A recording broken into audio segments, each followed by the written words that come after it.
What's going on, moviegoers? If you're new to the channel, my name is Christian. Welcome to Zero Productions. We got some interesting news to talk about with the world of the Sony Marvel characters. Yes, you guys, we all know that universe that Sony's creating.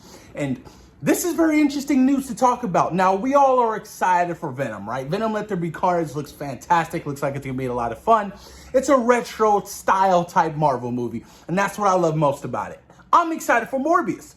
Now, in today's news, this is something to do with Morbius. Morbius, you guys, still is slated for January 28th of 2022, next year, which is only about five and a half months out. Honestly, it's right around the corner. We haven't seen any kind of new footage for that movie since, what was it, the beginning of last January? But CinemaCon is literally right around the corner as well. And we all know that Sony's going to be having a 3-hour presentation. So this is the opportunity to Sony to really unleash everything for their films, for Venom Let There Be Carnage, Spider-Man No Way Home, and Morbius. Now, evolving around today's news, this is coming from the Illuminati. Apparently, the director teased that Venom could show up in Morbius, which really wouldn't surprise me. You want these movies to be connected in some kind of way, especially if you're going to try to replicate what the MCU has done. And that's what Sony wants. I know they're secretly behind doors talking to Marvel Studios. I'm pretty sure Kevin Feige and Marvel Studios are giving them pointers and stuff like that. But this doesn't surprise me at all. It really doesn't. But let's dive deep into this article a little bit and see what's really happening. Morbius director may have accidentally confirmed an appearance by Venom's Tom Hardy. Sony has 2 major films in development based on Spider-Man's franchise that doesn't include the iconic wall crawler. Venom Let There Be Carnage sees the return of Tom Hardy's Venom. His film was slated for September, but there are already first signs that it might potentially get delayed by a month. If you guys remember, during that second trailer, there was no release date. I'm not surprised here. He'll soon be joined by Jared Leto's Morbius, which got pushed back to January 2022. The latter teased a connection to the wider universe with a trailer cameo by Michael Keaton's Vulture, but it seems the director Daniel Espinosa may have given away another cameo. When asked about how it is to direct big stars, he mentioned a few known actors in the film. He also name-dropped Tom Hardy. Ooh, here's a translated answer from the interview with Moviesign. Y'all ready for this? It usually feels strange before the day begins. When you look at the schedule and you stand on set yourself, when you walk around the recording, it looks like the sweetest production.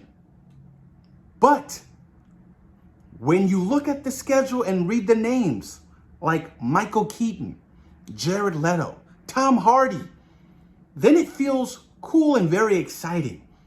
But once you start working, it's exactly that. Ooh, now, this is interesting. Could this possibly be? Like I said, it only makes sense that Venom would appear in some of these movies. I mean, he started the universe, and he's your cash cow right now.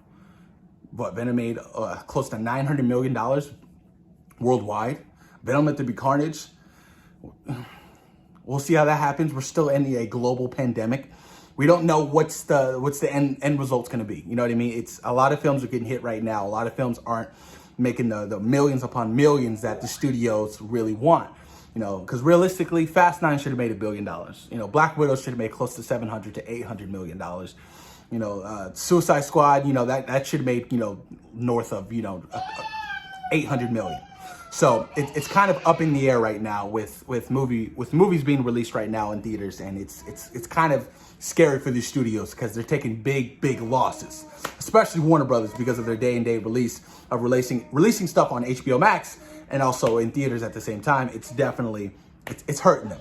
But like I said, man, I'm not surprised if Venom does make a cameo, brief appearance. You know, you want these movies to connect. You want these movies to have some kind of storyline together. You want them to have that MCU type feel. You know what I mean? I mean, that's what made the MCU so huge and dramatic and massive, because you get to see all these heroes cross over and interact. That's what everybody essentially wants to see. You know what I mean? And I'm hoping that DC kind of still is on that route. You know what I mean? Because it's still up in the air, because right now it just seems like they're focused on their solo films.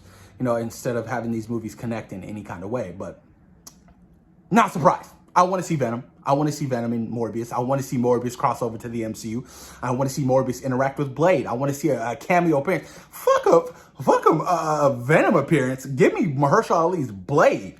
Have Kevin Feige and Marvel team have them direct that scene. That if there's a possible a cameo appearance for Mahershala Ali's Blade, have them do that.